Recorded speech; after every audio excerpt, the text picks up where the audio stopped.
Okay.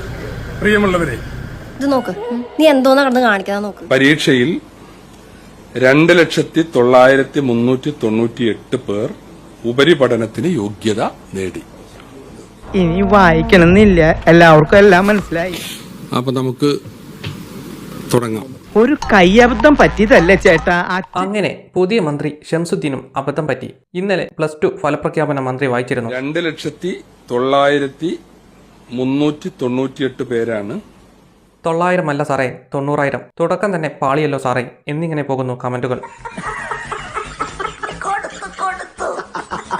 പണ്ട് ശിവൻകുട്ടിക്കും ഇതേ അവസ്ഥ വന്നിട്ടുണ്ട്. ഇപ്പോ ഇതാ പുതിയ മന്ത്രിക്കും. 9,353.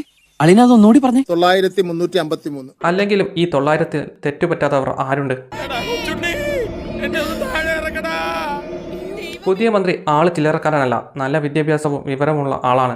പക്ഷെ നാക്ക് വീഴ്ചാൽ പിന്നെ എന്ത് ചെയ്യാനാ? എന്തായാലും സോഷ്യൽ മീഡിയയിൽ ഇപ്പോൾ ട്രോളുകൾ കൊണ്ട് നിറയുന്നുണ്ട്.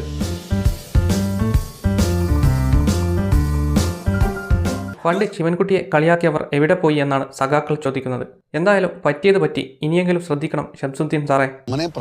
ഇതാണ് ചരിത്രത്തിന്റെ തിരിച്ചടി. പിന്നെ ഈ വർഷത്തെ പുസ്തകങ്ങളൊക്കെ ഈ മാസം തന്നെ എല്ലാ സ്കൂളുകളിലും എത്തുമെന്നാണ് മന്ത്രി പറഞ്ഞത്. കൂടാതെ ഇത്തവണ +1 കൂടുതൽ ബാച്ചുകൾ അനുവദിക്കുമെന്നും പറഞ്ഞു. ഒരു കയ്യബദ്ധം, അത് ആർക്കും പറ്റാമല്ലോ. ഈ വീഡിയോ കണ്ടിട്ട് നിങ്ങൾക്ക് എന്താണ് പറയാനുള്ളത്? നിങ്ങളുടെ വിലയേറിയ കമന്റുകൾ രേഖപ്പെടുത്തുക. ഇന്ത്യയിലെ 35 സംസ്ഥാനങ്ങളല്ലേ? 23 സംസ്ഥാനങ്ങൾ.